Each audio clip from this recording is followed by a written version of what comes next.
It was one of the most dramatic moments in modern history. December 26, 1991, the Soviet Union ceases to exist. Just like that, the Iron Curtain fell. A superpower, once feared and respected across the globe, simply vanished. But what happened next wasn't just about Russia. The entire world, from Washington to Beijing, from Paris to Tehran, had to react, adapt, and reposition. Let's dive into how countries across the globe responded to the sudden death of the USSR. The United States, victory. And uncertainty for the US, this was a dream come true. After decades of Cold War rivalry, America stood alone as the world's only superpower. There were celebrations, speeches about the end of history, and hopes for a peaceful, liberal future. But the joy came with questions. Who would control the Soviet Union's vast nuclear arsenal? What would happen to the unstable new republics like Ukraine or Kazakhstan? And more importantly, what comes after victory?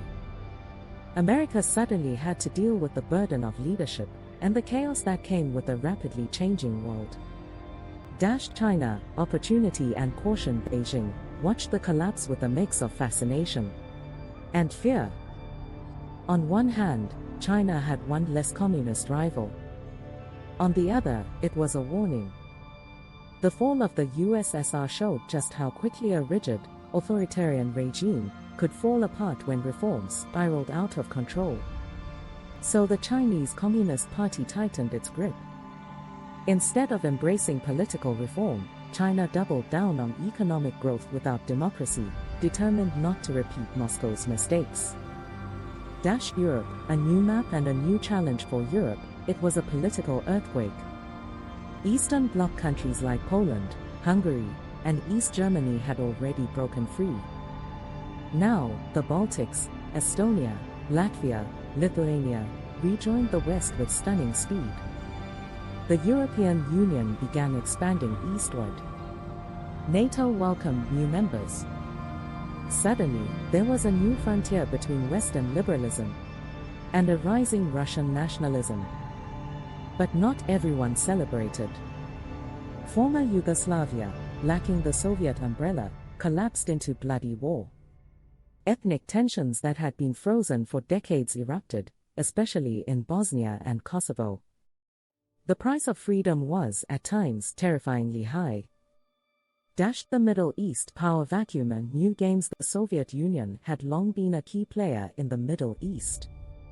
When it disappeared, countries like Iran, Iraq, and Syria lost a major ally, while others like Turkey and Israel recalculated their positions. Iran saw an opportunity to spread influence into newly independent Muslim republics like Tajikistan and Azerbaijan.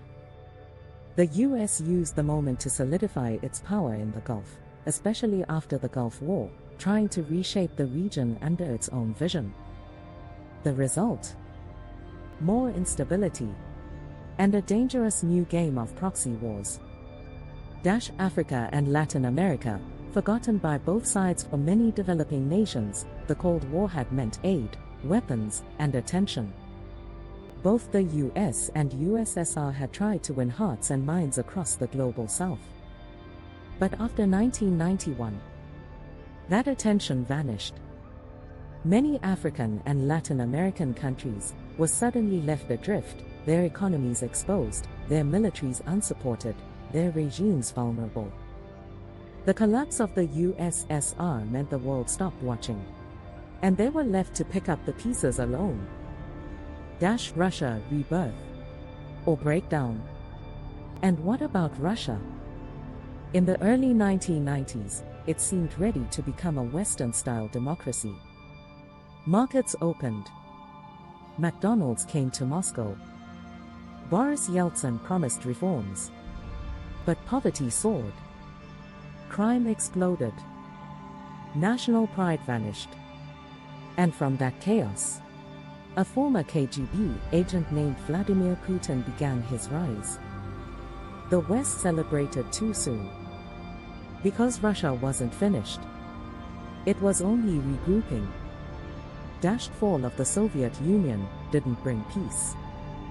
It rearranged the chessboard. And in the years that followed, the world learned a powerful lesson: when a superpower falls, the aftershocks don't end with a flag coming down. They ripple across the entire planet for decades to come. This is Trivia Tales, and sometimes the end of an empire is just the beginning of a new global game.